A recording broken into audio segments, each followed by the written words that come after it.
Yeah.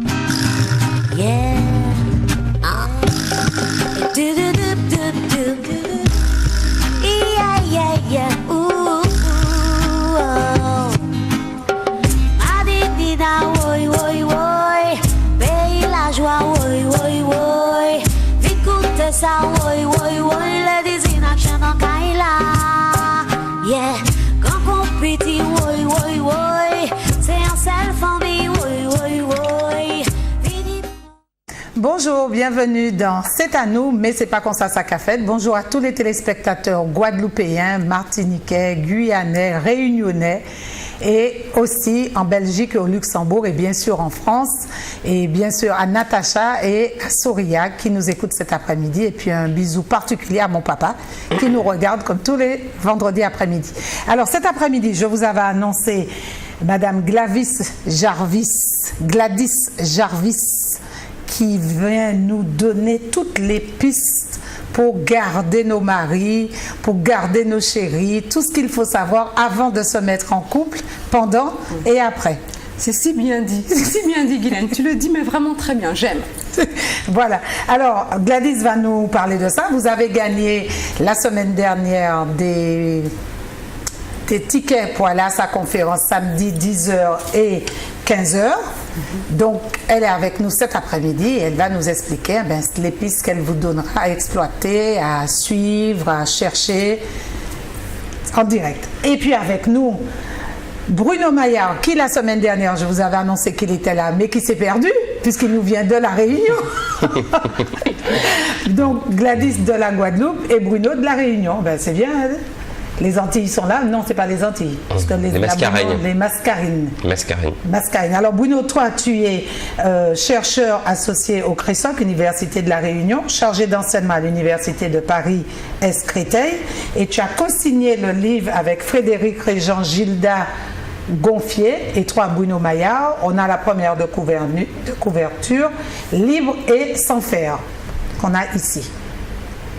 Alors Bruno, toi, tu vas nous dire comment vous avez pu écrire ce livre. Et surtout, moi, j'ai eu la chance de voir une pièce de Mary Prince, l'esclave antillaise, avec Soria Bonnet, Soria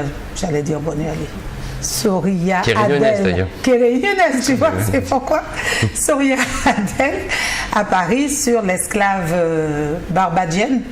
Oui. C'est barbadienne ou c'est ça, la Barbade. La Barbade. Et c'était le seul témoignage qu'on avait de l'esclavage, d'un esclave qui racontait sa vie d'esclave. Et vous avez pu, avec Gilda Gonfier qui est guadeloupéenne, Frédéric Régent, il est guadeloupéen aussi, et toi, Bruno Maillard de la Réunion, vous avez pu compiler, aller chercher dans des archives et tout.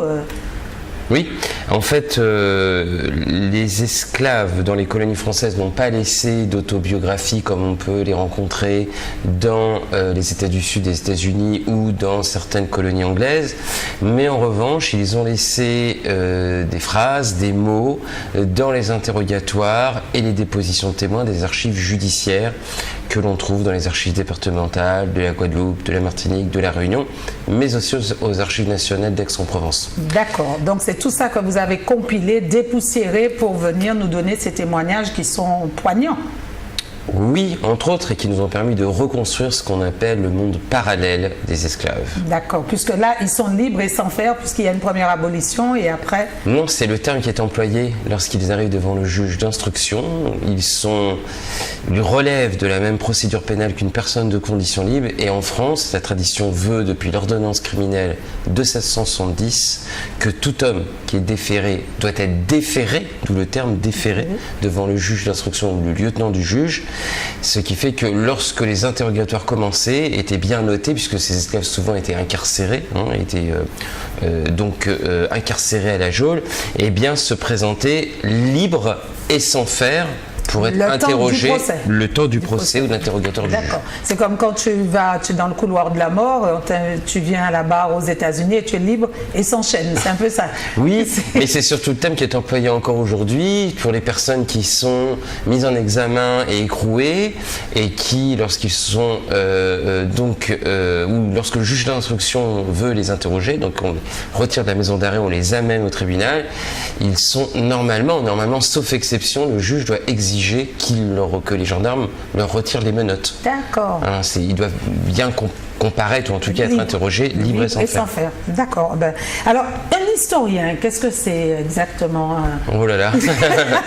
Il y a une psychologue du couple à côté, je vais faire très attention. Non, c'est un spécialiste. Une spécialiste. C'est une coach, voilà. C'est mieux. Oui, un historien, c'est en général, c'est quelqu'un qui a effectivement acquis la méthodologie du travail en histoire. Alors, on reconnaît l'historien quand il a un doctorat généralement, puisque le doctorat constitue, on va dire, l'œuvre, peut-être pas moins d'une vie, mais qui en tout cas permet d'entrer dans la carrière d'historien.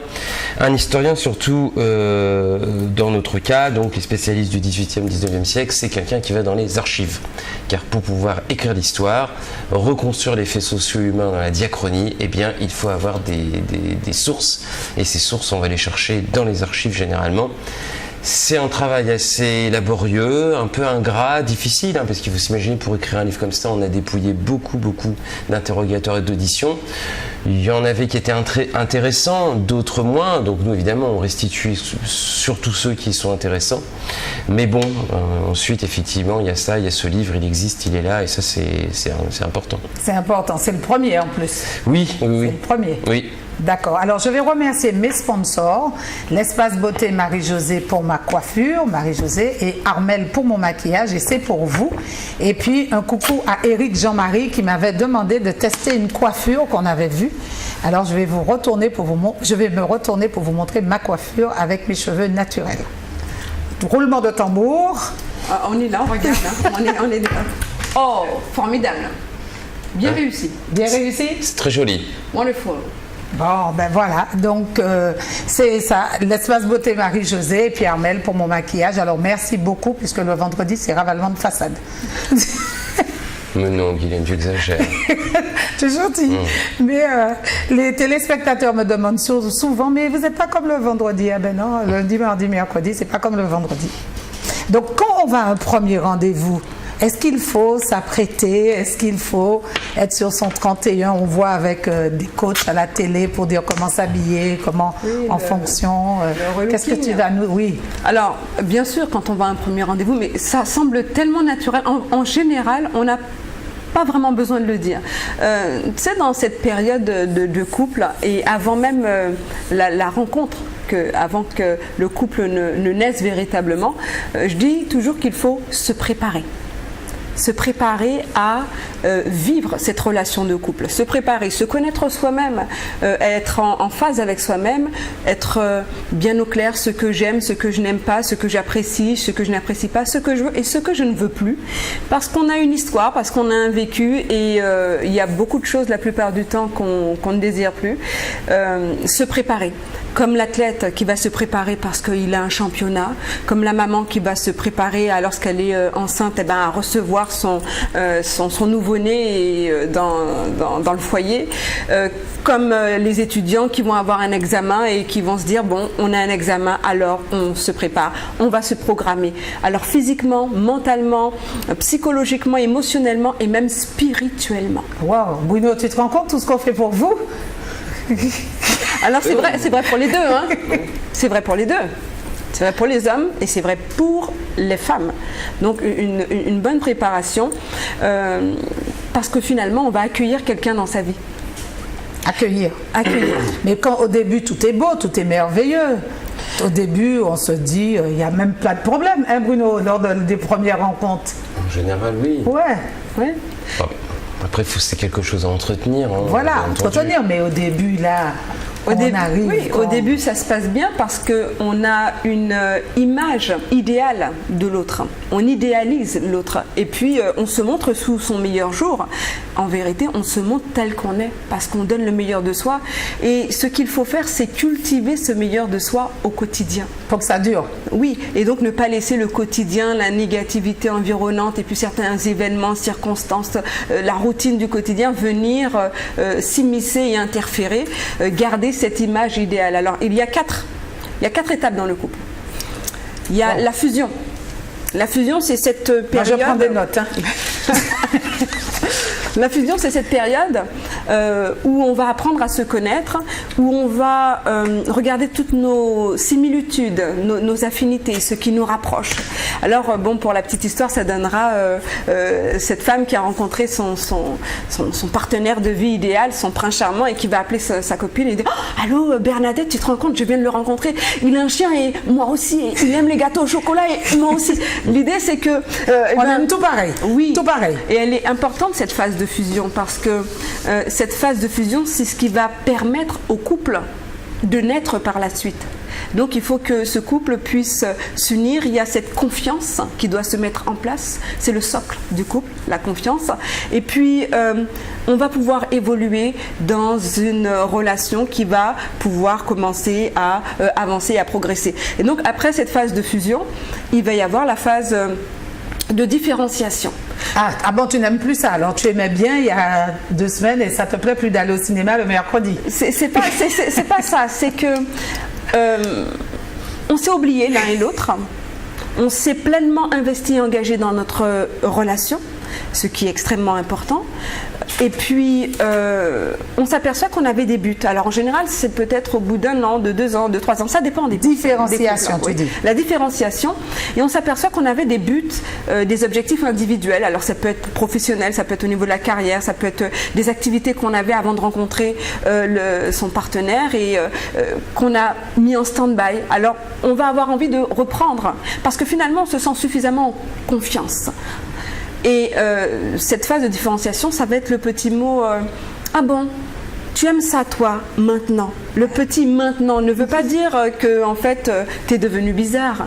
Le petit maintenant, il veut dire c'est tu ne me l'avais pas dit, je ne savais pas ça de toi, je te découvre. Oui, je te découvre différemment. Et ou sinon c'est bah écoute, je t'ai pas attendu pour exister.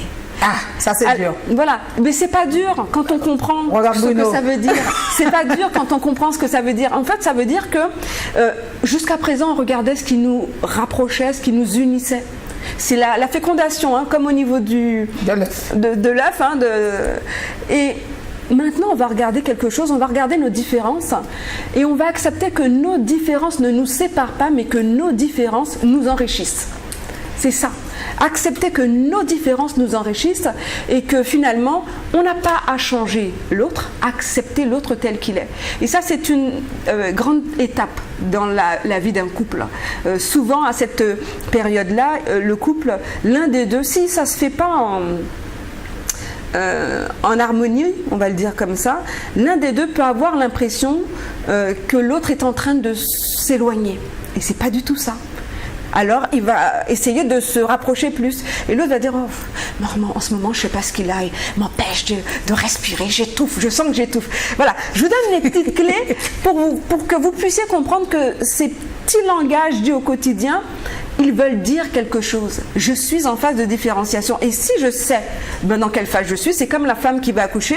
Si elle ne sait pas qu'elle va avoir des contractions, parce qu'il faut que le col de l'utérus elle comprend mieux, elle supporte mieux la douleur voilà. Au moment où elle sait que il se passe telle chose. Et si elle le sait. Si elle le sait. Voilà, donc si elle le sait, elle est prévenue. J'ai mal au dos parce que la tête appuie sur le sacrum voilà. Et c'est pour ça que ça me fait mal. Elle est prête, elle va se préparer. Et quand ça va passer, elle va dire, oh, je pensais que ça faisait beaucoup plus mal que ça. Sûr. Donc elle était déjà en condition. Il faut se programmer comme l'athlète qui va se donner les moyens parce qu'il a un objectif clair et défini.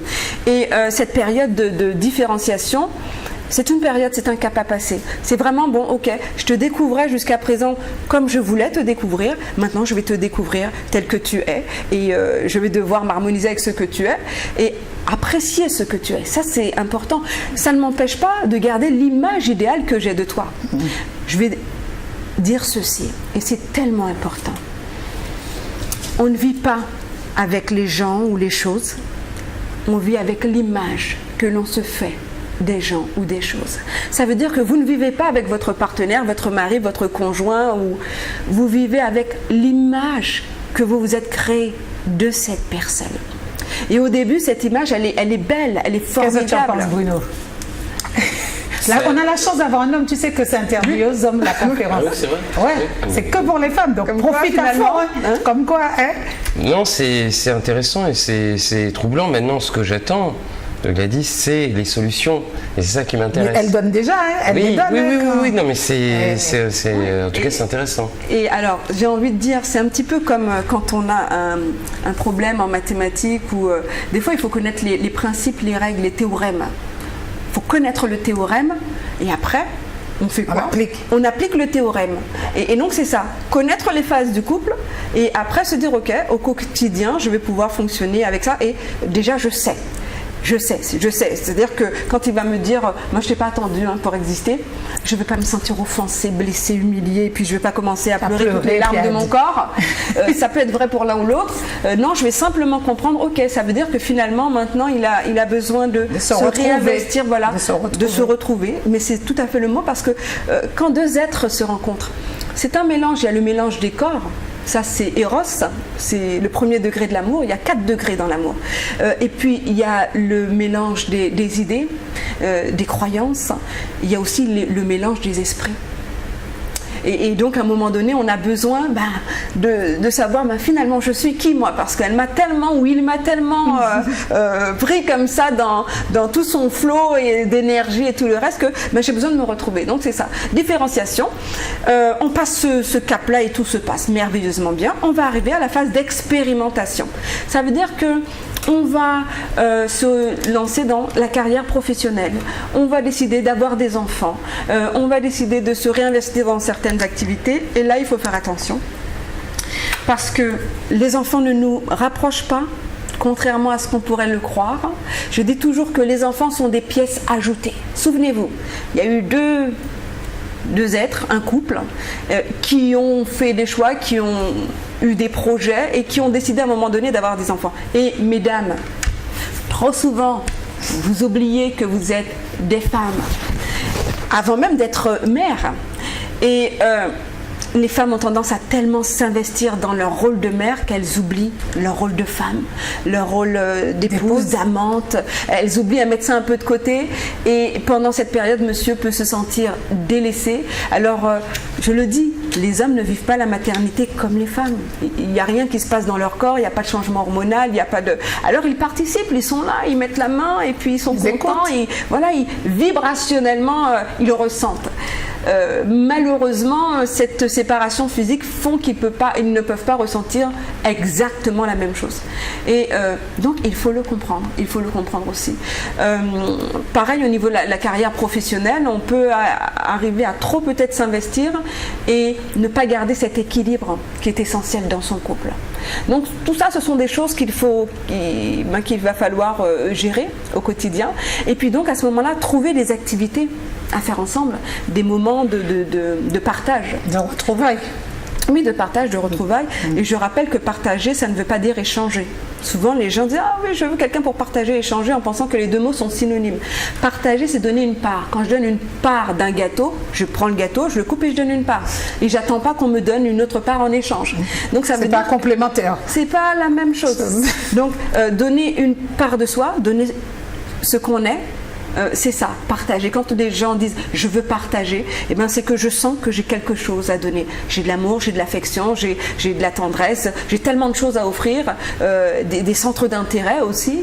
Et donc c'est ce que je veux partager. Et deux êtres se sentent bien indépendants, autonomes, pour ne pas qu'on puisse rentrer dans une forme de dépendance affective, autonomie affective, mais complémentarité extraordinaire. Donc, phase d'expérimentation, expérience, on va expérimenter la vie à deux, et c'est à ce moment-là où il faut avoir bien conçu sa vie, comme de couple, comme cet architecte qui va faire les plans de la maison.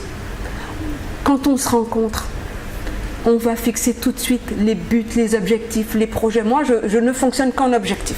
Et je le dis dans tout ce que vous faites. Ayez des objectifs clairs, précis, utilisez la méthode SMART, spécifique, mesurable, ambitieux, réaliste, temporel. Et vous verrez qu'à partir de là, vous saurez toujours où vous allez. Quand vous y allez, vous saurez comment y aller et vous y arriverez.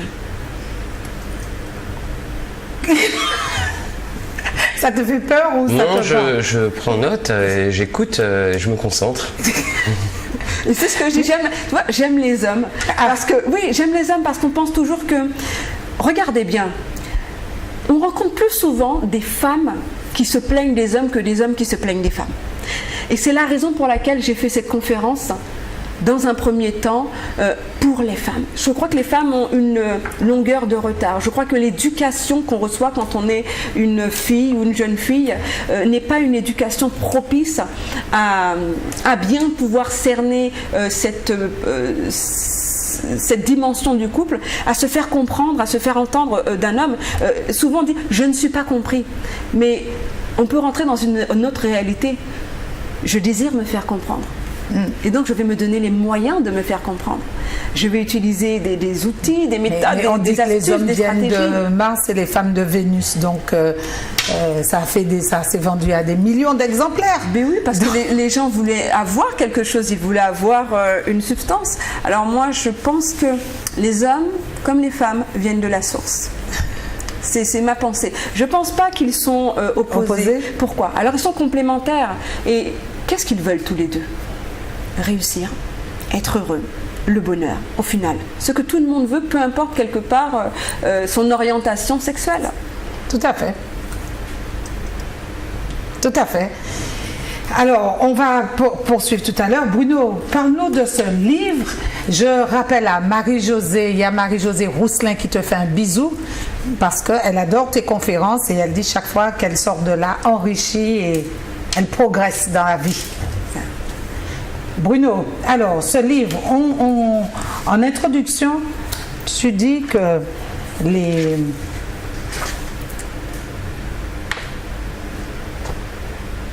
esclaves noirs, c'est pas toi, c'est l'historien Hubert Gerbeau qui relève cette phrase qui dit « Les esclaves noirs pour une histoire du silence ». Et Édouard Glissant dit aussi, afin de résumer toute la complexité de la recherche autour de l'esclavage, les colons ont laissé les vestiges qu'ils ont voulus. Oui, alors en fait, Hubert Gerbeau, c'est un historien qui a travaillé à l'île de la Réunion pendant plusieurs années et qui a lancé d'ailleurs le département d'histoire de l'Université de la Réunion. Il a écrit un livre au début des années 70 qui s'appelle Les esclaves de Bourbon, une histoire du silence. Et il avait été un des premiers, effectivement, à préciser que on écrivait certes l'histoire de l'esclavage dans les colonies françaises ou à l'étranger, mais on l'écrivait avec les archives des dominants, avec les archives des colons en général. Et Gerbeau, à cette époque, et c'est pour ça qu'on le cite en introduction, disait espérons qu'un jour des historiens puissent trouver des sources qui fassent parler les esclaves, ou plutôt que cette histoire soit écrite aussi avec les sources des esclaves. Alors bien évidemment, le système esclavagiste est fondé sur la déshumanisation de l'esclave et tous ses attributs, désocialisation, dépersonnalisation, désexualisation, décivilisation. Et généralement, les maîtres, ou sauf exception, ne laissent pas leurs esclaves faire des études. Donc il y en a très peu qui savent écrire et lire, quoi qu'il y en a quand même. De toute façon, ce sont généralement les esclaves affranchis qui, plusieurs années après, écrivent une autobiographie de leur vie. Mais comme je le disais là, au début de l'émission, les esclaves ont quand même laissé certaines paroles dans les archives judiciaires, puisque lorsqu'un esclave était, du moins dans les colonies françaises, était soupçonné de la commission d'une infraction qui relève d'un tribunal de droit commun, eh bien, il est jugé sur les mêmes procédures qu'une personne de condition libre. Mais il y a un esclave à La Réunion qui a porté plainte, le procès a duré plus de 100 ans. Voilà, plus de 100 ans. Alors en fait, Furcy, c'est un cas particulier puisque c'est un esclave qui réclame sa liberté au début des années 1820 sur le principe que, alors sur plusieurs principes au bout du compte, mais surtout sur le fait que sa mère était libre et que de fait lui devait l'être. Et puis ce procès a duré très longtemps puisqu'il a été débouté en première instance, il a été débouté en appel, mais son avocat s'est pourvu en cassation. La Cour de cassation a cassé l'arrêt de la Cour royale de Bourbon et il a été rejugé par une autre Cour royale, celle de Paris, qui en 1843 lui a donné raison sur le principe très important que la mère de Furcy a accompagné au début des années 1780 sa maîtresse, sa propriétaire en France, et que la coutume voulait que dès qu'un esclave pose le pied sur le sol français, il devienne libre aussitôt. Et c'est sur ce principe que Furcy, on a reconnu la liberté de Furcy. C'est vrai que Furcy appartient à ces esclaves des 30 dernières années de l'esclavage qui se saisissent de la justice puisqu'ils peuvent le faire pour qu'on leur reconnaisse, si ce n'est leur liberté, du moins certains droits. D'accord. Alors, on parle d'esclaves libres et sans faire, donc on n'est plus sur les marronnages, on n'est plus sur cette période mythologique, si on peut dire, parce que nous, dès qu'on parle d'esclaves en Martinique, je ne sais pas en Guadeloupe, mais c'est toujours le nègre marron, romain, le héros, et là, tu n'en parles pas trop. En fait, on parle un peu du marronnage, puisque le marronnage, c'est important de le préciser, hein, il reste un élément fort des sociétés coloniales esclavagistes. Grosso modo, le cas de la Réunion intéressant, entre 1815 et 1848, en moyenne, c'est toujours 5 à 6% de la population esclave qui marronne. En revanche, ce qui est intéressant, c'est l'évolution du marronnage. J'insiste toujours sur le fait qu'il ne faut pas essentialiser l'esclavage, l'objet d'histoire. L'esclave du XVIIIe siècle, aux Antilles comme à la Réunion, c'est plus le même au XIXe. Grosso modo, l'évolution, c'est que, et ça, c'est sous l'effet aussi du mouvement de colonisation des territoires, les esclaves marrons de la Réunion qui allaient dans les cirques au XVIIIe siècle, qui constituaient parfois des petits villages, des lieux de résistance forts, n'existent plus au XIXe, puisque le gouvernement local a développé une police, une milice, des capteurs, il y a tout un système pour effectivement intercepter ces marrons. Il en va de même à la Martinique, mais les esclaves marronnent, mais différemment. Ils marronnent plutôt près des habitations, dans d'autres habitations, dans les cases des autres esclaves, et surtout ils marronnent dans les villes. Il y a 20% à peu près de la population qui vit dans les villes et ils marronnent. Donc c'est-à-dire qu'ils sont cachés, ils marronnent dans les villes. Oui et non. Comment ils font pour arriver Ce qu'on montre souvent, c'est que parfois, hélas, puisqu'on est aussi dans une période de pénurie d'esclaves, puisque la traite d'esclaves est interdite à partir de 1817, ils sont parfois employés par d'autres maîtres. On les échange, quoi. Et surtout, mais illégalement, puisqu'ils sont marrons. Et même parfois, c'est le cas, il y a plusieurs exemples ici, payés illégalement par ces maîtres.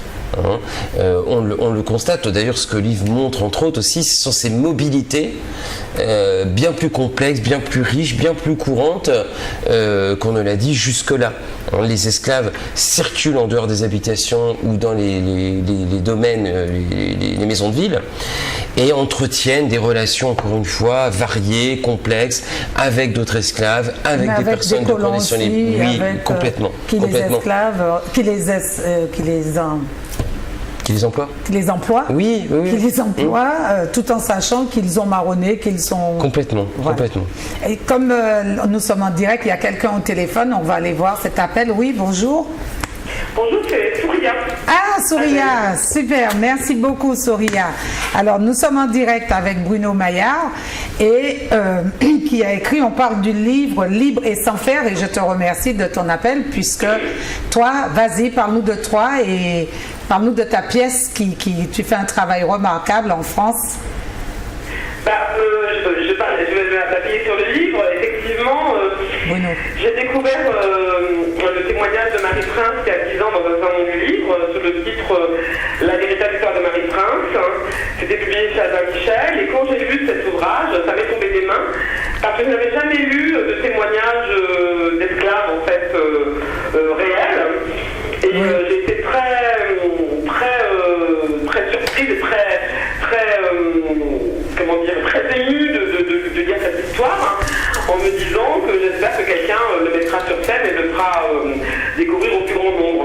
Ça s'est pas fait, personne n'a rien fait et moi j'ai repris ce témoignage en 2009 et pendant 5 ans j'ai monté mon projet et l'année dernière j'ai fait un spectacle à partir de ce slave narrative donc j'ai appelé Marie Prince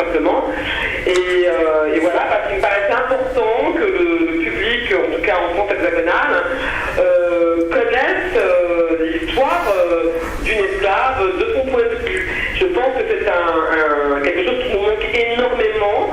Les historiens font beaucoup de travail, on a des dates, on a des tableaux, on a des lieux, on a des décors, on a des histoires, mais le point de vue, la parole de l'esclave, elle manquait, et Marie Prince me semblait être la plus proche de nous, martiniquais par exemple. Et donc voilà, donc je l'ai fait l'année dernière, le livre de Frédéric Réjean et Bruno Maillard n'était pas encore sorti. Et toi, tu as parlé avec Frédéric et il m'avait dit qu'il avait déjà en train de l'écrire. Et je lui dis c'est très important parce que c'est ce qui va faire que les gens vont en empathie, vont comprendre ce que c'est cette histoire. Et en faisant Marie Prince, je me suis aussi rendu compte des limites que j'avais parce que Marie Prince est une esclave parisienne, elle reste une anglophone, et que quelque part, certaines personnes pourraient se dire ouais, mais c'est encore une anglaise, c'est une langue britannique, c'est pas la France. Donc c'est important que le livre de Bruno Maillard et de Frédéric Réjean sorte, parce qu'on a aussi besoin d'entendre des paroles d'esclaves français. On est en 2015, c'est fondamental. Tout à fait. Tu veux lui poser une question, Bruno? Oui, on s'est rencontrés lors de la première dédicace qui a eu lieu dans la mairie du 3e arrondissement le 10 février, je crois. Effectivement. Voilà. Donc, j'ai pas eu le temps d'aller voir ta pièce encore. Je ne sais pas si tu la joues encore à Paris. Je la jouais, je ne sais pas si tu seras rentré de la Martinique, je la joue le 7 mai à la Courneuve. Eh bien, je serai en tout cas à Paris, donc je vais faire tout mon possible pour passer. C'est vraiment à côté du métro, c'est comme on est à Paris. Oui, non, mais moi j'habite sur Belleville, donc c'est pas très très loin. Oui, c'est pas très loin, donc voilà. Donc, je joue le 7 mai, après à Grigny, à Dreux, mais le plus près c'est à Courneuve en fait. Eh bien, écoute, je passerai. Et merci beaucoup, Soria. Le pire, c'est que tu es venue en Martinique et très peu de gens sont venus voir ta pièce puisque c'était à Font-Saint-Jacques. Les choses se sont passées de telle sorte que je n'ai pas pu communiquer. Ça s'est fait un peu dans l'urgence. Et tu vois, Facebook, moi j'ai mis sur Facebook, mais tout le monde n'a pas pu voir. Et c'est vrai que c'est dommage, mais je fais le Festival d'Avignon cette année, en juillet. D'accord. Et les programmateurs de la Martinique, la Guadeloupe seront là. Et j'espère qu'on me fera revenir pour présenter le travail, peut-être d'une façon plus centralisée, peut-être à Fort-de-France, ce serait peut-être plus simple. À l'Atrium. Mais bon, c'était bien, Font-Saint-Jacques, c'était intéressant, c'était dans un colloque poétique et altérité, donc c'était vraiment intéressant, c'était vraiment bien. Je voulais dire à Bruno que le livre, je l'ai lu. Mais je sais, tu l'as acheté le 10 février. Je me souviens, je te l'ai dédicacé. Je l'ai lu, et j'avoue que j'ai été assez retournée. Je me suis tapé, j'ai envie de dire, votre livre, plus le livre de Eric Ménard et Presclave, donc c'est du 2 à la suite. Ça a fait beaucoup pour moi et j'ai trouvé vraiment très intéressant les témoignages. Alors, il y a des choses que j'avais pas bien compris, donc je ne vais pas en parler à la radio maintenant, il y a quelques questions. Mais moi j'ai découvert la géophagie, par exemple, je ne connaissais pas ça. L'esclave qui mange la terre, j'avais jamais oui.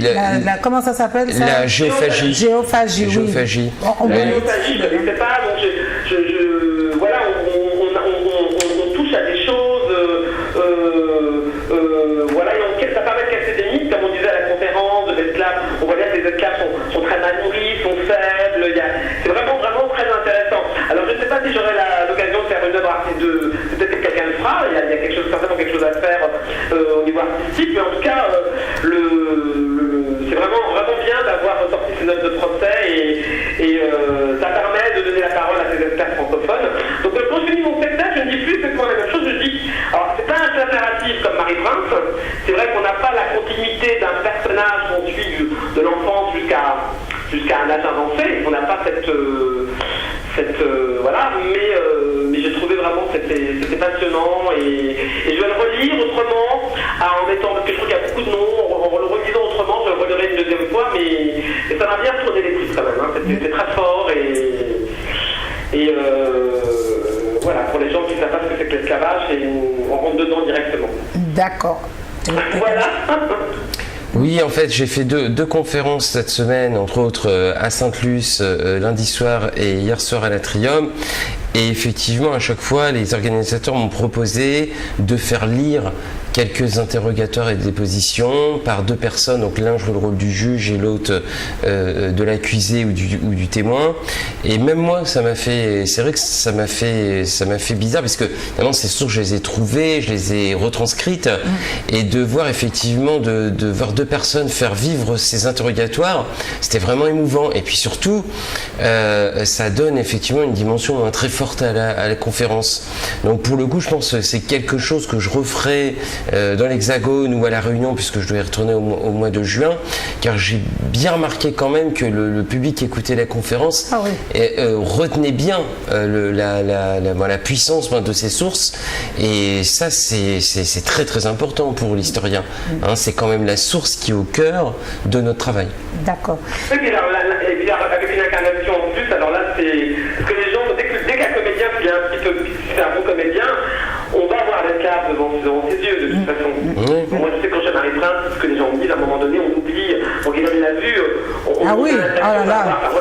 retour que j'ai eu. À un moment donné on voit la personne, on voit Marie Prince, donc c'est pareil, si on reprend tous les témoignages j'imagine bien. On aura à un moment donné des gens devant nous, et on va se dire que ces gens-là, c'est mon arrière-arrière-grand-mère ou mon arrière-arrière-grand-père, et d'un seul coup c'est très très émouvant en fait, c'est très émouvant. Et c'est cette émotion-là qui est indispensable, elle est nécessaire pour ne pas laisser cette histoire juste au niveau universitaire, j'ai envie de dire, et intellectuelle, elle est aussi... et d'ailleurs la question que j'ai posée à certains historiens, j'aurais demandé, mais comment vous faites, je peux vous la poser à ça, Bruno, comment vous faites, vous n'êtes pas... Moi j'étais retourné, ça m'a complètement bouleversé, mais comment est-ce qu'on fait pour travailler sur ces questions-là, sans être soi-même, est-ce qu'on n'est pas soi-même un petit peu bouleversé aussi, altéré, je sais pas. Ouais, alors moi c'est vrai que ça fait plusieurs années que je me consacre à l'histoire de l'esclavage maintenant, puisque j'ai soutenu ma thèse il y a 5 ans, donc ça m'a pris 8 ans, donc je travaille depuis quasiment une quinzaine d'années sur l'esclavage. Bon, à la fin on se blinde, c'est sûr que c'est pas un objet comme un autre, mais parallèlement à ça, et c'est tout l'intérêt des sources, on trouve quelque chose de fondamental dans ces interrogatoires et ces dépositions, l'humanité. Bien sûr. Et c'est ce que j'ai envie de dire. Pourquoi les gens sont passionnés par les autobiographies des anciens esclaves, par ces témoignages? Parce que ce qu'ils y trouvent, c'est une humanité moins profonde, ce qui est extraordinaire. Et encore une fois, sortons des concepts, et même s'il y a eu une génération d'historiens et d'anthropologues qui ont développé des concepts comme celui de l'aliénation, ou d'un côté la soumission complète, ou la révolte complète de l'esclave, les esclaves sont d'abord humains, et surtout ont des personnalités aussi diverses que les personnes de conditions libres. Et ce qui est intéressant, c'est que malgré les contraintes du système servile, eh bien, à la lecture de ces témoignages, on constate que ces esclaves, ces hommes et ces femmes, ont su préserver une partie de leur identité, une partie de leur intégrité physique et morale, une partie de leur intimité. Et au fond, ce sont ces hommes et ces femmes qui nous ont transmis. Je suis de La Réunion, vous êtes de la Guadeloupe, vous êtes de la Martinique, et ce qui nous ont transmis ce patrimoine commun, car cette culture que l'on partage aujourd'hui, elle vient quand même majoritairement de ces hommes et de ces femmes déportés d'Afrique ou nés sur place, qui ont au fond, même on peut le dire, qui ont réussi à imposer ce qui était sans doute aux yeux des colons une contre-culture au départ est devenu une culture dominante aujourd'hui.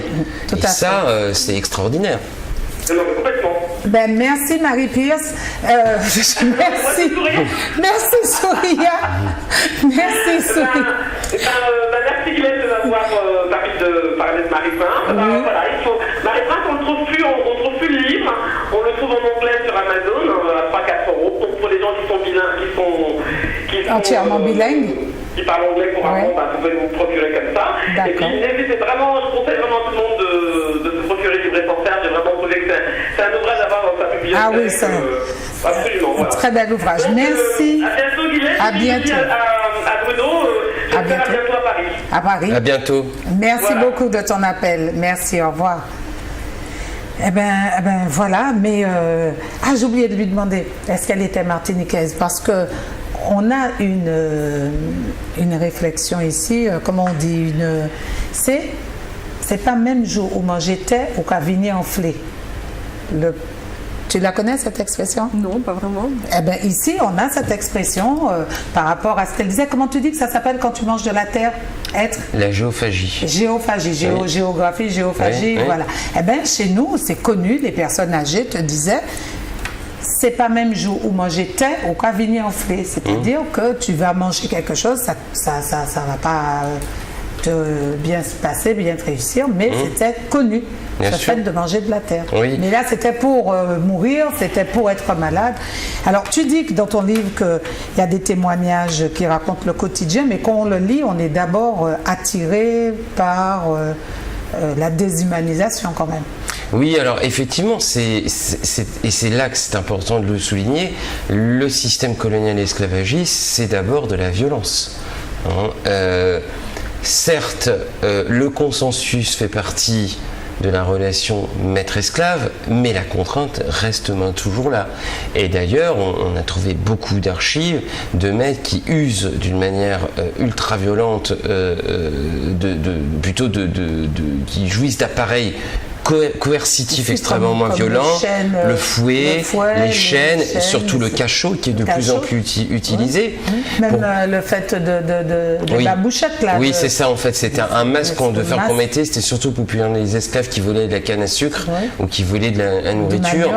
Même si c'est incontestable, au 19e siècle, on constate, alors, et c'est pas par humanisme, j'insiste bien, mais on constate quand même un adoucissement du régime des esclaves, entre guillemets, je le précise bien, faudrait une étude statistique poussée, quoique au plus haut niveau, on constate par exemple que toutes les sanctions des tribunaux de droit commun qui consistaient à, par exemple, couper le jarret de l'esclave marron, lui couper une oreille, voire même les condamnations à mort, on sent quand même que ces sanctions, alors, par exemple, tout ce qui concerne les amputations, c'est interdit.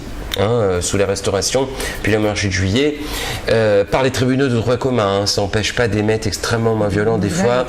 Oui, là, mais là, on est presque dans la criminologie, quoi. Effectivement, dans les colonies comme dans l'Hexagone à la même période, il y a des hommes qui souffrent de troubles psychologiques et psychiatriques qui leur font faire des choses extrêmement violentes, d'autant qu'ils ont un droit de possession sur ces personnes. Mais dans l'ensemble, on constate un adoucissement. Quoique, effectivement, à la lecture des interrogateurs et des dépositions, eh bien, certains maîtres continuent d'abuser. Alors, effectivement, ces affaires, ces procès qui touchent des maîtres qui ont commis des abus contre leurs esclaves, au titre d'ailleurs du Code noir, puisqu'il y a un article qui précise bien que les esclaves peuvent porter plainte auprès du juge contre leur maître s'il a outrepassé ses attributions. Ces affaires, elles sont importantes aussi parce qu'elles ont été relayées dans l'Hexagone. Elles ont été relayées très, très fortement par les abolitionnistes, relayées par des revues comme la revue des colonies de Cyril Bisset, moi par exemple, donc ce Martiniquais qui a été déporté et qui va effectivement sensibiliser l'opinion publique métropolitaine, on peut employer le terme pour l'époque, parce que la métropole et les colonies, et les sensibiliser et bien sûr donner une force supplémentaire aux abolitionnistes comme Scholcher, qui pourront mieux, en tout cas, appuyer leurs arguments et leurs propos pour demander l'abolition de l'esclavage en 1848. Et ça, effectivement, ces affaires, elles ont été relayées. Mais dans l'ensemble, elles sont quand même assez rares. C'est-à-dire que les plaintes d'esclaves contre leur maître, les violences, elles sont bien réelles et permanentes. D'accord. On va adoucir... Moi, c'est vrai que ça m'a bouleversé ces témoignages et le fait d'en reparler. Ça te bouleverse encore? Oui, c'est vrai, mais attends, mais c'est horrible ce que tu dis. Hein. Tu sais, moi, je vais te dire une chose. Ne serait-ce que sur le fait de ne pas pouvoir enterrer ses morts et tout, c'est terrible. On rebondit là-dessus et moi, j'ai pris conscience du fait que j'étais, entre guillemets, d'une autre couleur à l'âge de 8 ans. Donc, j'ai vécu en France et à l'âge de 8 ans, je traverse la rue et quelqu'un me dit, donc un automobiliste qui passe me dit « Dépêche-toi de traverser, sinon ça va faire une tache noire par terre ». Donc, j'avais 8 ans et voilà, je viens de découvrir ça. J'ai pas été plus que ça m'a fait bizarre. Et aujourd'hui, j'ai travaillé un peu plus tard dans ma jeunesse dans une très grande entreprise où il y avait à peu près 500 personnes. C'était toujours en métropole et nous étions 2 personnes, donc une guadeloupéenne et une africaine. Je vais dire quelque chose. Je n'ai jamais considéré que ma couleur pouvait être un obstacle à ma réussite, au fait de devenir ce que je choisis d'être. Et quand j'entends parler d'esclavage, moi je dis, je vais être honnête et claire, je ne me nourris pas de ça. Par contre, si je dois retenir quelque chose, c'est que je remercie toutes ces personnes qui ont pensé au futur, donc ces personnes qui ont vécu une certaine condition. Et ce que moi je dis qu'on leur doit aujourd'hui, c'est de devenir tout ce qu'on peut devenir. Parce qu'ils n'ont pas pu devenir tout ce qu'ils pouvaient, même s'ils avaient un énorme potentiel, ils n'ont pas pu, ils ont été bridés. Aujourd'hui, nous avons cette liberté, je dis utilisons cette liberté que nous avons pour pouvoir réussir et vivre. Vraiment, il y en a qui écrivent l'histoire, qui racontent l'histoire. Et je dis maintenant, soyons des créateurs d'histoire, créons notre histoire. Créons-la et créons-la consciemment, en pleine conscience. Et moi, c'est ce que je veux retenir de cette période d'esclavage, c'est de dire qu'il y a des personnes qui ont souffert, qui se sont battues, qui se sont données pour que nous, aujourd'hui, nous puissions être libres, forts, puissants et tout ce que nous pouvons devenir. Et donc, arrêtons de nous plaindre, il y a toujours des solutions. Il y a quelqu'un au téléphone, on va voir. Oui, allô, bonjour. Allô? Oui, bonjour. Bonjour monsieur, vous nous appelez d'où? De Fort-de-France. Oui, votre prénom? Pierre. Pierre, merci Pierre. Oui. Votre question? Sujet délicat, donc chargé d'émotion, il est normal que... Pardon?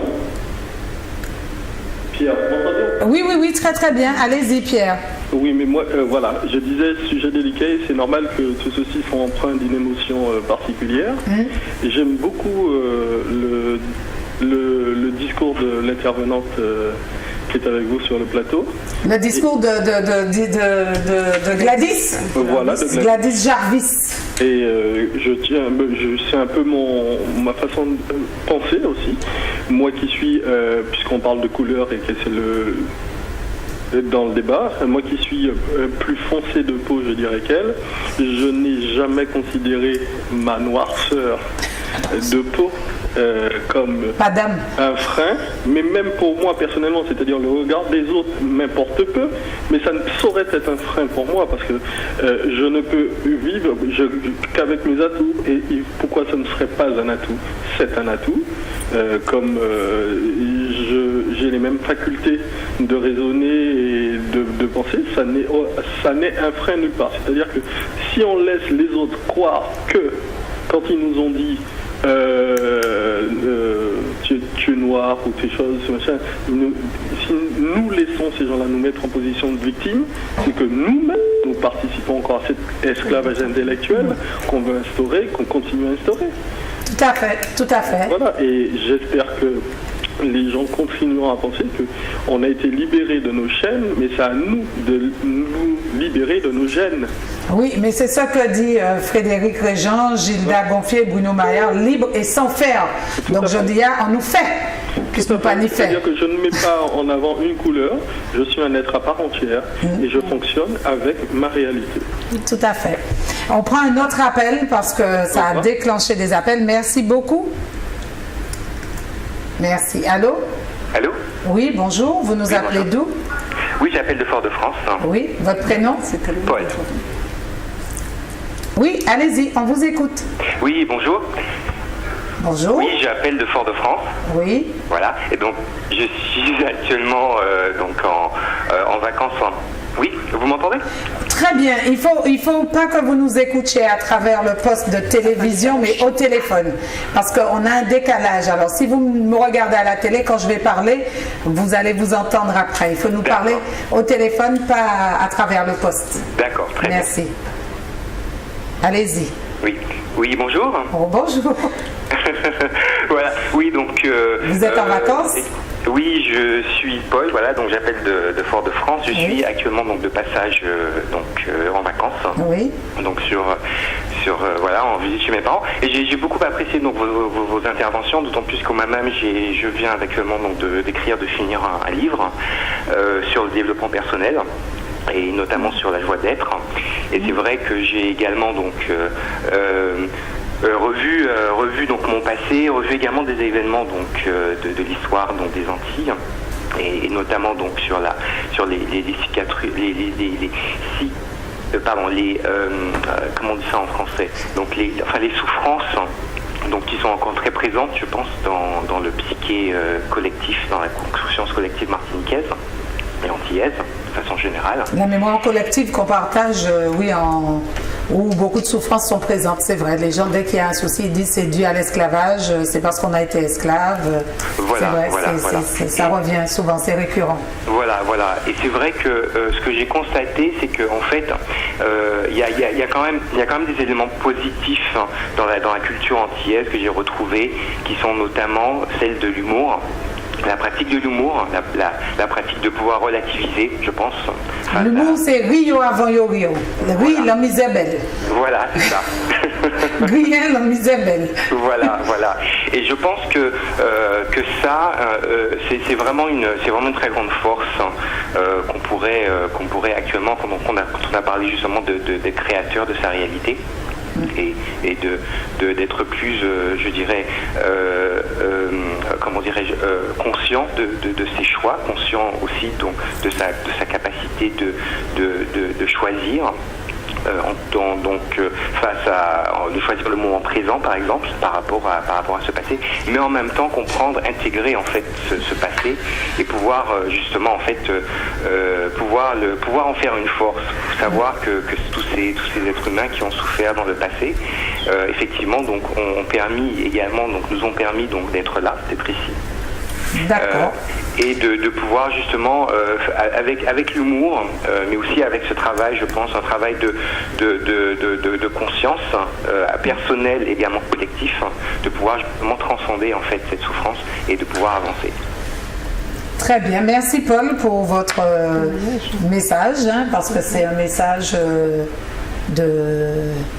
comment dire, plein de...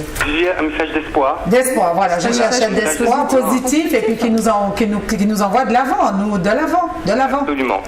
Et merci. Voilà, et surtout faire comprendre en fait à chacun que qu'on n'a plus de chaînes, mais s'il y a des chaînes, ce sont des chaînes, je dirais mentales, des chaînes surtout chaîne là, il y a tête haute, raché chaîne là. Voilà, raché chaîne là. Merci Pauline. J'envoie un dernier appel et on continue parce que le temps file vite. Oui, bonjour. Allô? Oui, allô? Oui, bonjour, beaucoup d'hommes, c'est bien. Allô, bonjour. Oui, bonjour. Vous nous appelez d'où? J'appelle du François. Du François. Oui. On vous écoute. Alors, je voulais dire simplement, alors, on ne peut pas effacer 4 siècles de vagabondagerie. On n'a pas dit d'effacer là, on n'a pas parlé d'effacer. Ok, ça veut dire que les gens ne prennent pas conscience des séquelles qui restent. C'est vrai qu'il y a beaucoup de personnes de couleur, de métis, une petite partie que réussissent, mais la plupart des Caribéens ou bien des Africains, ils sont à la traîne et ils souffrent de ça, toujours. Donc il y a un grand travail en profondeur à faire. Mais est-ce que le travail n'est pas à faire sur soi? Parce que comme elle dit, je ne sais pas pourquoi je vais l'appeler Gladys, comme nous dit Gladys pas si noire que ça. Et Gladys nous dit qu'elle a 8 ans, qu'elle traverse la rue et qu'on lui dit dépêche-toi, ça va faire une tache noire. Donc noir c'est noir, qui coule les noyades, noir c'est noir, il n'y a plus d'espoir. Oui, oui, c'est elle. C'est elle qui dit je ne vais pas me laisser atteindre par des réflexions. Oui, c'est elle, c'est sa personnalité. Donc c'est aux noirs de prendre sur eux pour dépasser tout ce qu'on dit d'eux. Oui, tout à fait, mais... C'est quand je suis végané, on dit moi pas regarder je suis végané, défriser je suis végané. Non, moi pas regarder je suis végané. Oui, je suis d'accord. Mais les gens, ça veut dire que vous... Allô? Oui. Vous ne prenez pas vraiment conscience des dégâts. On ne peut pas effacer 4 siècles de dégâts comme ça. C'est pas possible. Ça veut dire qu'il y a un travail vraiment en profondeur. Et comme je vous dis, peut-être c'est elle a pu, mais la plupart des gens, quand vous regardez en Afrique, même dans la Caraïbe, quand vous regardez les gens vivre, vous voyez les conséquences. Moi, je vois ça dans le quotidien. C'est vrai que je suis quand même, comment dire ça, je parle le mot positif. Je suis réaliste. C'est vrai que nos ancêtres nous ont légué des richesses extraordinaires justement par rapport à la musique et à la danse, par rapport au ballet, par rapport au gros cas, par rapport au latin jazz, etc. C'est vrai qu'ils ont laissé cette résistance. Mais il faut dire qu'il reste toujours les séquelles. Okay. D'accord. Bruno te répond, Paul. Il faut qu'on avance parce qu'on doit donner aux femmes des pistes pour qu'elles puissent réussir leur couple. Alors, on ne va pas prendre l'appel tout de suite. Il y a un autre appel, mais Bruno te répond, Paul. Merci de raccrocher. Oui, comme disait Yann, il ne s'agit pas d'effacer, mais de mieux comprendre. Et effectivement, lorsqu'on se penche sur les sources de l'esclavage, comme nous l'avons fait dans cet ouvrage, la vie de l'esclave, ça n'est pas que de la coercition, ça n'est pas que de la violence. Et ce qui est intéressant dans ce livre, c'est justement de voir que ces esclaves, et malgré ce système extrêmement violent, eh bien, ont réussi à protéger cette humanité et ont construit des activités économiques parallèles, des pratiques sociales solidaires, des expressions culturelles inédites et qui ne doivent pas être réduites au bélé, au gros cas, au maloya. Il y a plein de savoirs, de savoir-faire qui ont été transmis de génération en génération, ce qui concerne la menuiserie, le textile, une manière de faire la cuisine, une manière de vivre ensemble, un patrimoine très riche. Et je suis d'accord avec Gladys. Moi aussi, j'étais jeune dans l'Hexagone. Les Franco-Gaulois sont pas toujours sympathiques avec les populations d'outre-mer, mais lorsqu'on est sûr de sa culture, moi je suis fier de ma culture, de ma langue, du patrimoine qu'on m'a transmis, j'essaie d'aller de l'avant.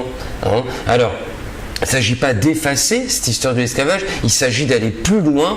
Et d'ailleurs, si la Martinique, la Guadeloupe, la Guyane, la Réunion possèdent aujourd'hui un peuple aussi riche, aussi dynamique, c'est que ça vient de loin et ça vient de là. Prenons la chose autrement,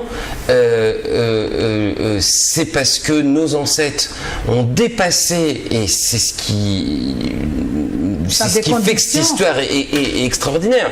S'ils ont réussi à nous transmettre ça, et là je suis d'accord avec Gladys, le minimum qu'on doit faire nous, c'est quand même, compte tenu de la situation dans laquelle on est, c'est d'essayer de protéger ce patrimoine et d'aller de l'avant. Et là je partage tout à fait, utilisons cette histoire comme une richesse, comme une force, et non pas comme une pierre qui nous écrase. Oui, mais ça veut dire aussi, Bruno, que lorsque, par exemple, tu fais des conférences ou qu'il y a des sujets, des thématiques comme ça, systématiquement, ça devrait être accompagné, donc les faits, l'histoire, et ça doit déboucher sur quelque chose de fort, de constructif, que les gens puissent comprendre que voilà, il y a eu l'esclavage, il y a eu la colonisation, et puis il y a l'après, et l'après c'est nous. Et qu'est-ce qu'on fait avec tout ça? Et bien nous on avance, on progresse, et on est en train d'écrire notre histoire maintenant, et on va léguer ça à nos enfants, ce qui fait qu'ils vont se baser sur ce qu'on leur donne maintenant, et c'est ça qui est formidable. Donc voilà, dans ce genre de conférence, on ne devra pas mettre en avant que ça, il faut mettre aujourd'hui le aujourd'hui. Ben voilà, il faut mettre ce présent dans lequel nous sommes, parce que c'est vrai que ça donne quand même, c'est vrai que j'étais pas venue pour ça. Gaï, ça type moi, fais-moi parler d'esclavage, vous qui connaissez, moi je dois connaître, bon, ok. C'est vrai que il faut qu'on arrive à dépasser ça, mais à le dépasser tout en étant ce qu'on est. Et ce qu'on est, justement, tu le disais, c'est une prise de conscience, c'est un travail. Il y a des gens qui ont appelé et qui l'ont dit.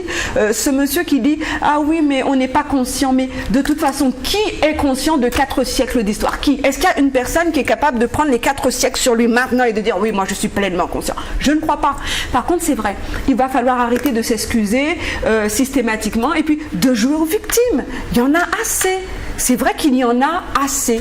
Il y en a assez. Alors, il y a un monument qui va se... En Guadeloupe, maman, oui, en 60 milliards. Oui, mais parce qu'il a été refusé à Paris, ce monument. Et donc, il faut dire les choses telles qu'elles sont. À l'origine, il y a des personnes qui ont demandé qu'il soit à Paris. La capitale de la France, c'est Paris. Et on a dit non, pas à Paris. Par contre, si vous le désirez, faites-le chez vous. Voilà. Donc, on va mettre les choses simples, claires, nettes, en disant, bon, soyons ce que nous sommes et soyons tout ce que nous pouvons être. Et moi j'ai aimé, tu sais là, il y a une super exposition qui avait été faite qui s'appelle Human Body, où on voyait les gens qui n'avaient plus de peau. Qui a été interdite aussi. Qui a été interdite en France, mais qui a été interdite en France aussi, c'est resté 2 jours. Ouais. Moi j'ai eu l'occasion de la voir à Porto Rico.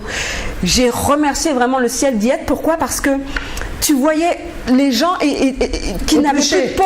Et là, tu te disais, waouh, nous sommes tous les mêmes. On voit en dessous les muscles, on voit les veines, on voit tout. Et c'est vrai que quand tu regardais ces expositions, tu étais incapable de savoir si cette personne... Noire ou blanche. Elle était noire, elle était blanche, elle était jaune, elle était verte, si elle venait de Mars ou de Vénus. J'étais incapable de le voir. J'ai aimé cette exposition. Parce que fondamentalement, elle mettait en valeur notre universalité, ce que nous sommes. Nous sommes des êtres universels. Alors c'est vrai peut-être avec des histoires, mais il va falloir qu'on se retrouve dans cette universalité et il va falloir qu'on puisse montrer aujourd'hui tout le monde à son échelle, parce que je veux dire tous les peuples ont une histoire. Tous les peuples oui, on voit bien avec les Arméniens à qui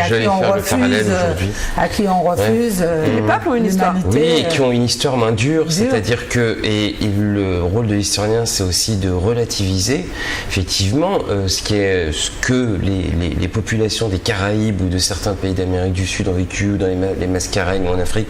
Cet esclavage ou un commun colonial a été extrêmement dur, extrêmement violent, mais il faut le dire, d'autres peuples dans le monde ont subi effectivement des violences de masse, des violences de toutes sortes, ont été extrêmement traumatisés. Il y a une conscience, des mémoires très, très, très vives, très, très touchées. Le cas des Arméniens, puisqu'on en parle là aujourd'hui, est très, très intéressant, puisqu'on est face quand même à un pays, la Turquie, qui refuse de reconnaître ce que la communauté historique quasiment dans son ensemble considère comme un génocide, dans le sens où il y a des textes qui proviennent qu'il y a volonté, non plus de crime contre l'humanité, ce qui est le cas de l'esclavage, mais quasiment volonté d'exterminer un peuple. Et encore une fois, on n'a plus à s'excuser d'être guadeloupéen, réunionnais, martiniquais et guyanais. On a une histoire riche, une culture riche, un patrimoine à porter, on a des valeurs, on a du potentiel, on peut créer plein de choses. Et je pense que c'est là-dessus, et d'ailleurs, effectivement, à Paris, c'est pas un musée de l'esclavage qu'il faut faire. Alors, moi, je milite pour une cité de l'outre-mer, un grand musée, puisque les Français de l'Hexagone ne connaissent pas l'outre-mer. C'est déplorable. Ils savent même pas géographiquement où est la Réunion de la Martinique, la Réunion pour beaucoup de Français, c'est aux Antilles. Et donc, une cité outre-mer qui valorise. Ils ont mis les cartes avec le papillon, c'est marqué Martinique dans les livres au CM2 et la Guadeloupe, l'hippocampe guadeloupéen. On a changé maintenant, on n'est plus sur les mêmes terres. Qui valorise cette histoire, pas seulement l'histoire de l'esclavage, mais l'histoire de toutes ces migrations, de ces peuples, de ces cultures, de ce patrimoine. C'est tout le monde. Voilà, et qui valorise ce que c'est à la fois des histoires singulières, dans l'outre-mer français, mais aussi des histoires communes qui nous rassemblent. Je tiens à vous le dire, quand je fais des conférences ici à la Martinique ou à la Guadeloupe, je me sens toujours plus à l'aise que lorsque je suis dans l'Hexagone. Je sais pas. Donc pourquoi? Mais je sais pas, il y a quelque chose. Là, à la limite, bon, je suis historien, comme vous avez vu, je suis rationnel, et je ne sais pas. Quand je suis à la Martinique, je me sens un petit peu chez moi. Oui. Ça va vous surprendre, mais c'est vrai. Alors, la bonne nouvelle, c'est qu'on est partout chez soi. C'est-à-dire émotionnellement. D'accord, mais il faut que ça rentre. Voilà, c'est émotionnellement. Mais il faut que ça rentre. Tu as raison, mais il y a quelque chose qui fait effectivement, il y a une culture, culture, une histoire. Il mange, il boit, il danse, on parle. Quelque chose, voilà, une sensibilité, mais c'est pas très très grave. J'aime autant la blanquette de veau que le Colombo.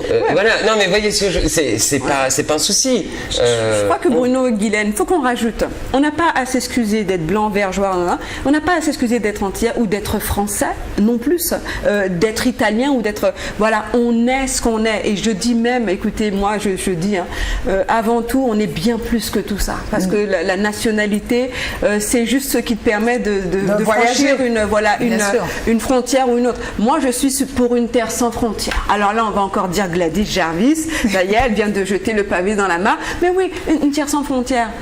Une terre sans frontières. Comme elle était à l'origine. Parce qu'il ne me semble pas que tout ça, c'est les hommes qui ont mis ça en place. Donc, Gladys a raison, l'humanité est plus riche que ça et je ne supporte pas les catégories. On veut nous mettre dans des catégories. Vous êtes noir, vous êtes blanc, vous êtes homosexuel, hétérosexuel. Et tout ça est insupportable. Au bout du compte, tout ça, c'est la pensée de la médiocrité. Et effectivement, regardons l'humanité comme elle est. Arrêtons de regarder les hommes entre noir, blanc et jaune. D'ailleurs, ça n'existe pas. Moi, j'ai été faire plein d'interventions là, dans les lycées de la Martinique, j'ai pas vu des élèves noirs et blancs. Moi, j'ai vu des jeunes filles, des jeunes garçons avec des peaux de couleur acajou, ébène, brune, crème, des textures de cheveux différents. Oui, l'humanité est quand même plus intéressante et plus complexe que ça. Et heureusement qu'on ne porte pas par notre phénotype une culture qui serait moins rigoureuse. Bien entendu, on se nourrit de toutes les cultures, mais j'insiste bien, on peut garder quand même une sensibilité pour des cultures que l'on préfère. Moi j'aime bien l'Asie. Moi, si je devais immigrer, la Thaïlande, ça me plairait bien, même si je ne suis pas thaïlandais. Gladys, alors pour les hommes là, donc on a vu la fusion, la différenciation, l'expérimentation. Et la dernière étape du couple. Alors, vous avez vu, aujourd'hui c'est c'est tout très riche, c'est une très grande émission très riche. Donc on passe de l'esclavage au couple et du couple, d'accord, c'est une sorte d'esclavage, le couple. Alors, on pourrait parler du couple pendant la période d'esclavage. Le couple, oui, pendant la période d'esclavage. Ça, c'est pas facile non plus. Certainement, il y aura des choses à retenir. Donc 4 étapes dans le couple: la fusion, l'expérimentation, le partage, tu as dit. Non, la fusion, la différenciation, l'expérimentation. Et puis finalement, les enfants grandissent. Finalement, ça c'est moi. Professionnellement, on se sent à l'aise ou on va opter pour une reconversion professionnelle parce que finalement on se dit ce que j'ai toujours voulu faire c'était ça. Et puis on va rentrer dans une autre dimension de son couple qui est le rapprochement. Parce qu'on a vécu toutes ces choses et puis on a envie de se retrouver à deux dans le couple. On a envie de retrouver cette intimité, cette complicité qu'on a parfois peut-être perdu parce qu'il y avait l'éducation des enfants, parce qu'il y avait l'activité professionnelle. Alors Gladys, tu sais qu'on est un des pays les plus vieillissants, puisque ce qui arrive chez nous en 2015-2020 va mettre en 2025 pour arriver en France. Aujourd'hui, le problème des couples en Martinique, c'est de vivre ensemble à la retraite. Là, c'est plus raide là. C'est-à-dire qu'on a les enfants sont grands, on a c'est-à-dire qu'il y a la longévité aussi. On a la longévité et puis on a travaillé, on n'était pas là, on était parti, on rentrait le soir. Et puis tu dis que c'est un problème. Parce que c'est ça que beaucoup de gens divorcent à la retraite. Alors, c'est le moment justement de se redécouvrir parce qu'entre-temps, on a évolué. On a changé, on a grandi, on a mûri. On pense toujours qu'on connaît l'autre. C'est une très grande erreur. Nous changeons à chaque instant. Toujours un événement pour l'autre. Voilà, à chaque souffle, nous venons de changer. Nous pensons énormément, 40 000, 60 000 pensées par jour et on se transforme en permanence. Et c'est faux de penser qu'une personne sera toujours ce qu'elle est, qu'elle ne changera jamais. C'est une grosse erreur qu'on fait parfois aussi dans le couple en disant ouais mais tu sais, ça fait 20 ans, je le connais, il est comme ça, Gladys. Je dis c'est faux. Ça c'est encore l'image qu'on s'est mis dans la tête et cette image on peut la faire évoluer, on peut la faire progresser et puis si elle ne nous satisfait pas, on peut carrément la transformer.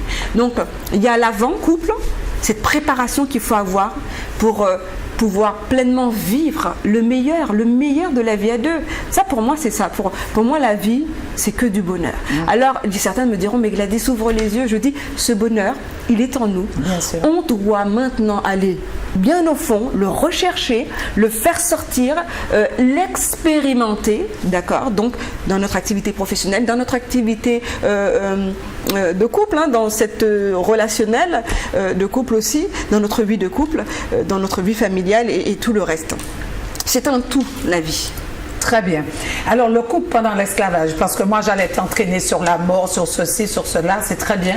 Le couple pendant l'esclavage, comment ça se passait? Parce que là... On consacre un chapitre sur une sorte de chapitre de variété sur l'amour chez les esclaves. Oui. Donc d'une part, alors là, on a confirmé un petit peu des travaux qui avaient déjà été publiés. Ici pour les Antilles, il y a Arlette Moin-Gauthier qui a écrit de très bons articles, qui a un très bon livre sur la famille nucléaire. Au bout du compte, on constate, Arlette Gauthier constate que sur les grandes habitations, eh bien, il est assez courant qu'il y ait des couples légitimes ou non, sachant des que relations fugitives. Voilà, le code noir logiquement oblige. Alors plus que ça, le code noir oblige logiquement, ou plutôt encourage le maître à marier les esclaves.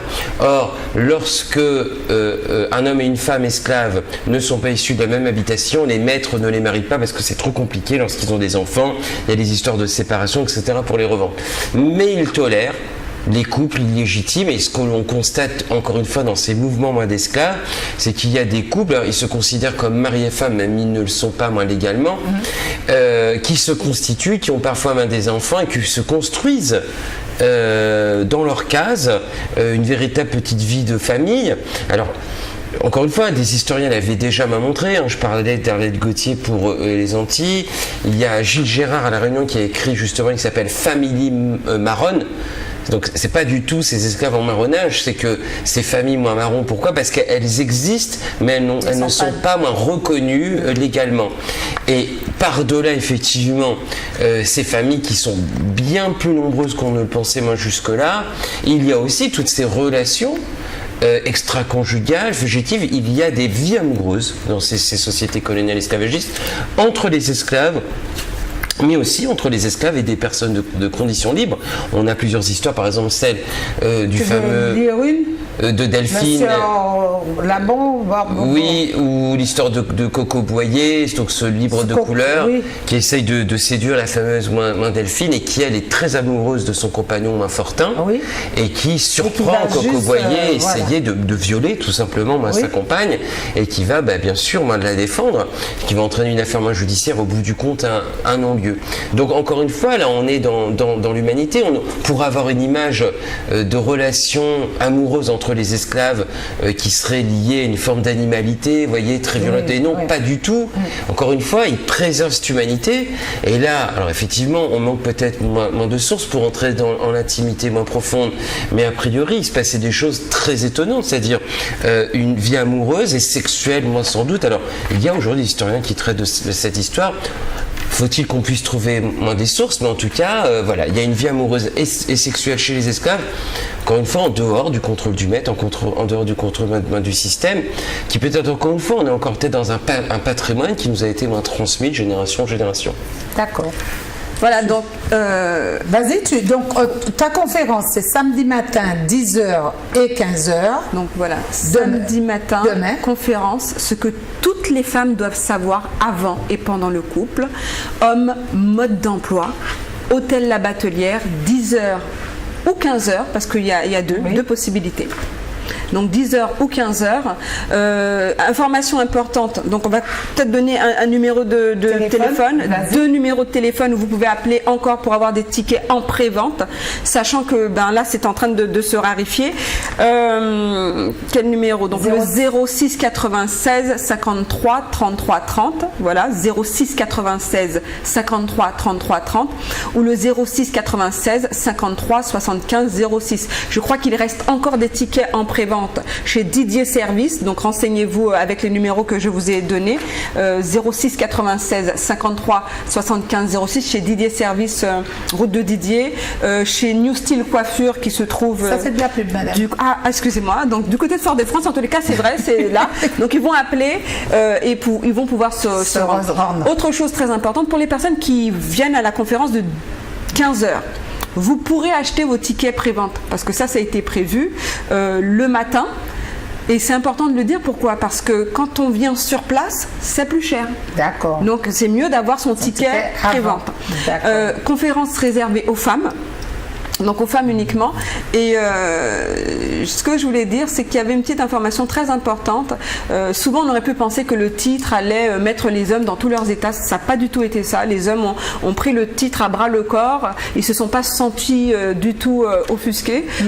Homme mode d'emploi, ça veut dire que les femmes ont le désir d'avancer, de réussir, de comprendre leur vie de couple, de réussir leur vie de couple, leur vie de famille.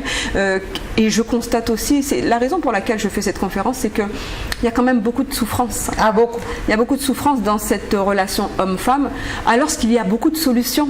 Il n'y a que des solutions. Donc, il y a beaucoup de femmes qui choisissent d'être seules justement pour ne pas souffrir. Oui, mais ça c'est suite à des échecs sur lesquels on est resté. Or, on ne peut pas rester, on ne peut rien construire sur un échec, donc il faut avancer, il faut progresser. D'accord. Merci beaucoup, Gladys. Bruno, tu voulais... Juste un petit mot aussi pour moi, puisque comme les femmes demain, toutes les femmes de la Martinique seront à l'hôtel Batelière à 10h, tous les hommes de la Martinique viendront à la librairie Alexandre. D'accord, merci pour la pub. Alors oui, pour une séance de dédicace. D'accord. Pour une séance de dédicace du livre. Donc le livre, on a la première de couverture, voilà. Vas-y, on peut le trouver. Oui, donc puisque ça a lieu là, donc une séance de dédicace entre 10h et midi et demi, où je ferai une petite présentation de l'ouvrage. Comme ça, les Martiniquaises iront voir Gladys et les Martiniquais ils viendront me voir demain matin à la même heure. Voilà. Tout le monde est content. Tout le monde est content. Complètement.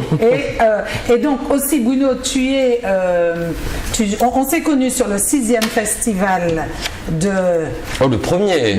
On s'est connus pour le premier, pardon. Le premier. Et là aujourd'hui, je vous ai parlé, dis-moi le titre, le 6e festival des luttes. Du film documentaire. Du sport et des luttes, le film documentaire, c'est génial. Il y a eu des super films. Et pour finir le festival, ce soir, vendredi 24 à 19h, c'est la soirée boxe avec Jack Johnson, le champion qui divisa l'Amérique. Oui. Et ça c'est extraordinaire. Ça va te plaire, Gladys. Hein, Bruno, c'est un homme. Excellent film de Ken Burns, donc qui est le premier grand champion de boxe noir, qui va à sa façon dans les années 1920-1930. C'est pas Luther King, c'est pas Malcolm X, mais c'est un homme qui va défendre justement, très original parce que sa singularité en plus, c'est qu'il était marié à une femme blanche, vous imaginez dans les années 1900-1930, et lui aussi se bat pour, encore une fois, une singularité. C'est-à-dire il ne veut pas qu'on l'enferme dans une boîte en disant voilà, je suis le défenseur de tous les Afro-Américains. Et quand il arrive sur le ring,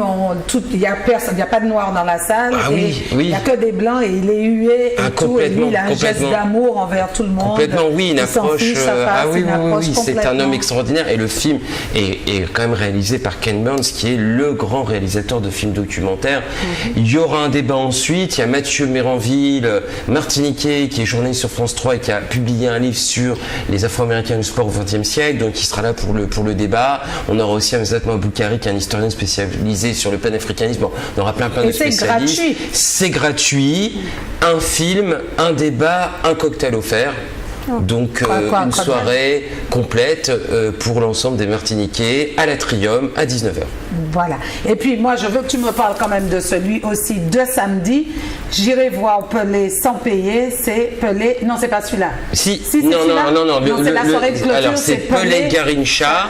Donc là on finira. Voilà. Alors un film donc on finit sur le football. Donc sur deux grands footballeurs, mais qui ont eu deux itinéraires différents, en sachant que l'un était plus discret que l'autre, et puis surtout surtout deux femmes différentes, qui montrent bien aussi la lutte, puisque l'objectif du festival c'est des sports et des luttes, mais qui ont lutté à leur façon pour bien sûr s'émanciper de cette pauvreté, puisque Pelé et Garrincha sont issus de milieux assez pauvres, et pour effectivement briser pour montrer à Paul que même si on est noir, même si on a ça, même si on devient pelé, on est infirme, on marque des buts avec sa petite patte et on transcende tout ça, Paul. Donc viens demain soir et vendredi voir que la couleur, c'est pas un obstacle. C'est ça, Gladys? Jamais. Ben merci, tu voulais dire un truc, Gladys, je t'ai vu, tu as oublié de dire quelque chose. Concernant la conférence de demain, information qu'il fallait... Alors, tu as dit quelque chose tout à l'heure qui était important concernant le couple. Au début, ça va toujours bien. Et j'ai envie de lancer ce message aux femmes. N'attendez pas qu'il y ait quelque chose qui n'aille pas. Vous voyez, c'est ça. Quand on est enceinte, on va faire des visites de contrôle régulièrement. C'est pour s'assurer que tout va bien. Et bien, j'ai envie de dire, cette conférence, elle est pour tout le monde. Toutes les femmes mariées, en couple, célibataires, pacsées, divorcées, toutes les femmes que même vous les femmes en couple mix, femme-femme. Toutes les femmes. Donc, je répète, conférence, toutes les femmes, on vous laissera rentrer. Et on a cette petite parole chez nous qui dit « Prends du vent avant de vent prendre ». J'ai eu beaucoup de réponses, de questions qui sont arrivées parce que j'ai donné la possibilité à toutes les participantes qui vont venir à la conférence de déjà commencer par poser leurs questions si elles veulent le faire en tout anonymat. J'ai déjà reçu près d'une centaine de questions, pas de réponses mais de questions, et je peux vous dire qu'il y a beaucoup de sujets qui reviennent régulièrement. Et par exemple, il y a une question qui est Gladys, comment un homme fait pour se décider entre deux femmes? Voilà. Comment cette réponse-là? Bien sûr que je l'ai. Je l'ai, venez demain et je vous donne la réponse. Il y a une autre question qui dit, on a 14 ans de couple, 2 enfants, comment faire pour réanimer la flamme? J'ai envie de m'ouvrir. J'ai une question, j'ai 10 ans de fiançailles, je ne veux pas me marier. Comment la persuader de m'épouser? On a 2 enfants, 8 ans, 1 an. Ah oui, alors après il y a toutes ces appréhensions qu'il va y avoir au niveau du mariage en lui-même. Bon, donc ça, c'est la femme qui ne veut pas là. Ça, ce sont des choses. Demain, vous aurez toutes vos réponses. Vous pouvez aller aussi sur ma page Facebook, Gladys Jarvis. Jarvis. Voilà, Jarvis. Vous aurez les informations pour cette conférence. Je redonne le numéro de téléphone où vous pouvez avoir des informations. Alors, à savoir que c'est en Martinique et en Guadeloupe. Donc, demain 25, le samedi 25, pour la Martinique, à la Batelière. Et le 28 avril, au Royal Riviera, en Guadeloupe. 19h30. À 19h30 pour la Guadeloupe et demain 10h-15h pour la Martinique. Encore une fois, un numéro de téléphone 06 96 53 75 06. Je voulais terminer avec ça. J'ai reçu un petit message ce matin sur ma boîte Facebook et je voulais partager avec tous les auditeurs. Bonjour Madame Jarvis. Je vous contacte car votre conférence tombe pile poil sur les différents problèmes que j'ai actuellement dans mon couple. J'aimerais connaître alors le tarif d'entrée et où me procurer un ticket pour ma petite femme. Cet homme prend des renseignements pour sa femme. Et j'ai trouvé ça formidable. Et je dis, envoyez vos femmes, vos épouses, vos partenaires dans cette conférence, envoyez-les. Parce que l'idée, c'est, on est là et on est de passage sur cette terre. Il faut tout le temps le rappeler. Je crois que ça remet tout de suite les pendules à l'heure. On est là pour un moment.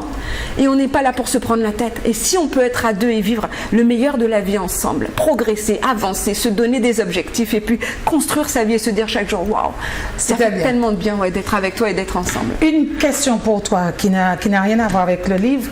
Il y a un historien, j'ai signé une pétition qui circulait parce que c'est un métro et puis on dit qu'il n'a pas s'occupé. Oui, 2 mots pour finir. Qu'est-ce que c'est que cette histoire? Pourquoi? Je l'ai rencontré, Jean-François, il y a 15 jours. Il y avait un colloque à la Sorbonne où j'étais invité lui aussi sur qui s'appelait le Grand Séminaire des Histoires d'Outre-mer. En fait, c'est suite à cette fameuse stèle qui avait été instaurée par quelques béquets de la Guadeloupe et qui a été détruite dans le cadre d'une manifestation, je crois. Et Jean-François Niort est intervenu, je ne sais plus pourquoi, sur, je crois, le respect des mémoires. Et tout de suite, il a été attaqué par, sur ce que j'ai pu comprendre, des nationalistes locaux, remettant en question les écrits qu'il a réalisés autour du Code Noir. Cette affaire, moi je pense, effectivement, lui, il est très très touché, mais parce qu'effectivement, il vit à la Guadeloupe depuis très longtemps, il essaye de s'insérer au sein du peuple guadeloupéen, il fait des choses avec des associations, il organise des colloques. Il a été très peiné qu'on dise de lui que c'est un historien moins raciste, ce qui n'est absolument pas le cas. C'est un historien, il analyse les textes historiques du XVIIe, XVIIIe siècle et il essaie effectivement d'en faire des analyses rationnelles, intéressantes d'ailleurs, puisqu'il a montré plein de choses sur le code noir. Il n'a pas à céder, tout ça c'est de la politique et lui il continue à faire son travail, c'est un scientifique à faire son travail au quotidien. D'accord, voilà. Ben merci. Eh ben, merci beaucoup Gladys. Donc les femmes avec Gladys. Demain. On est toutes à la batelière. Voilà. Bon. De 10h, 15h, toutes les femmes à la batelière, toutes les femmes qui ont le désir de réussir leur vie de couple et puis de tout savoir sur les hommes. Ça c'est important. C'est important. Merci beaucoup. Merci aux téléspectateurs qui nous suivent de la Guadeloupe. Vous êtes la Djemre. Comment on dit Zot la Djemre en créole? On l'a compris hein, quand tu le dis. Avec l'accent. Dis ça pour moi avec l'accent. Il n'y a pas qu'à crier moi encore. Vous n'êtes pas à crier encore. Donc, et merci à la Réunion. Comment on dit Tcheberet Pamoli en réunionnais? Ben là, j'ai pas compris. J'ai pas compris. Comment on dit au revoir et à bientôt et de ne rien lâcher en créole réunionnais? Là, les pains au gay tomate. À la semaine prochaine. Non, c'est en langue étrangère. Il faut le relancer là, oui. Non. Merci à ceux qui m'ont aidé à réaliser cette émission. Et merci à mes sponsors, l'Espace Beauté Marie-Josée et à Armel pour mon maquillage. Voilà, merci. Et puis cette émission est rediffusée mardi à 14h30 et merci à Soria qui nous a appelés de Paris et puis bonne continuation et le livre est disponible en Martinique. Voilà, lis, il peut faire ça dit-on. Au revoir. Yeah.